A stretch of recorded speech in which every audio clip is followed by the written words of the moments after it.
নমস্কার, 7 EPIC news নেটওয়ার্কে আপনাদের স্বাগত।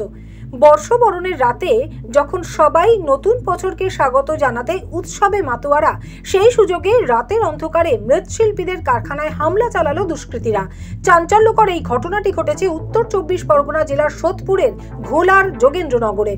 অভিযোগ, ভোর রাতে মদ্যপ অবস্থায় কারখানা ফাঁকা থাকার সুযোগে এলোপাথারি ভাঙচুর চালায় মৃৎশিল্পীদের বানানো মূর্তিগুলোতে। সামনেই সরস্বতী পুজো, আর সে কারণেই সরস্বতী ঠাকুর তৈরির কাজ চলছিল মৃৎশিল্পীদের কারখানায় এবং বানানোও ছিল প্রচুর সরস্বতী প্রতিমা। প্রায় 35 থেকে 40টি সরস্বতী প্রতিমা ভেঙে দিয়েছে দুষ্কৃতীরা। দুষ্কৃতীদের হামলায় প্রায় 30 থেকে 40 হাজার টাকার ক্ষয়ক্ষতি হয়েছে তাদের।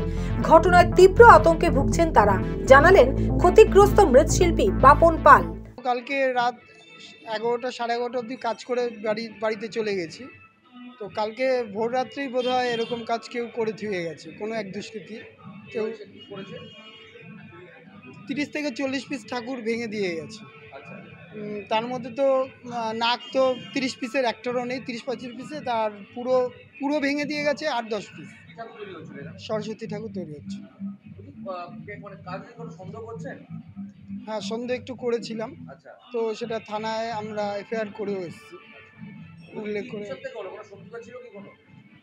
শত্রুতা সেইভাবে ছিল না, সেইভাবে কোনো শত্রুতা ছিল না।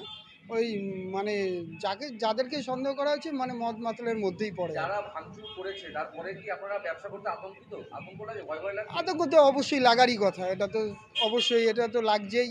অনেক টাকায় লোকসান করে গেছে। তো অনুরোধ তো এর আগেও হয়েছিল, আর আবার সেই একই ধরনের কাজই হলো। তো এগুলো আমাদের যদিও বা ছাঁচের ঠাকুর, তা এরও অনেক লোকজন নিয়েই আমাদেরকে কাজ করতে হয়। ম্যাক্সিমাম লোকসান হলো আপনাদের? হ্যাঁ, 30-40 হাজার টাকার মতো লোকসান হয়ে গেছে ইতিমধ্যে, আর কি এখনো রেডি হয়নি। তাই গোটা ঘটনার বিরুদ্ধে অভিযোগ দায়ের করা হয়েছে ঘোলা থানায়। কে বা কারা কি উদ্দেশ্যে এই ঘটনাটি ঘটিয়েছে তার তদন্ত শুরু করেছে ঘোলা থানার পুলিশ। এলাকায় ছড়িয়েছে ব্যাপক চাঞ্চল্য। খবর পেয়ে ঘটনাস্থলে ছুটে আসেন স্থানীয় পঞ্চায়েত সদস্যের স্বামী বাপি দে।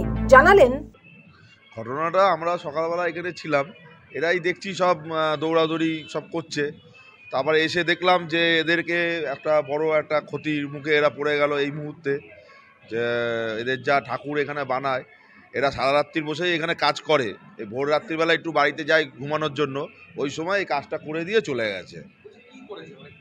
এই ঠাকুরের প্রত্যেকটা ঠাকুরের নাক ভেঙে দিয়ে গেছে, কিছু ঠাকুরের মানে পুরো এই তো দেখতে পাচ্ছেন সব গুঁড়ো গুঁড়ো হয়ে গেছে ঠাকুরগুলো। আর প্রত্যেকটা ঠাকুরের প্রায় 30-40টা ঠাকুর আছে, তার সব কটাই নাক ভাঙা। প্রশাসনের কাছে দাবি রেখেছি। সকালবেলা এসেছিলো প্রশাসনের তরফ থেকে, আমাদের ভোলা থানার বড়বাবু এসেছিলেন, উনি বলে গেছে আমরা এটাকে দেখছি। আমরাও তাদের উপরে আস্থা আছে যে তারা একটা কোনো কিছু এর ব্যবস্থা করবে। সোদপুর থেকে রাজাদের রিপোর্ট, 7 এবিক নিউজ নেটওয়ার্ক। আরও বিভিন্ন খবরের আপডেট জানতে হলে অবশ্যই সাবস্ক্রাইব করুন 7 এবিক নিউজ নেটওয়ার্ক চ্যানেলটি, কারণ আপনাদের একটা সাবস্ক্রিপশন আমাদের কাছে অত্যন্ত মূল্যবান। জয় হিন্দ।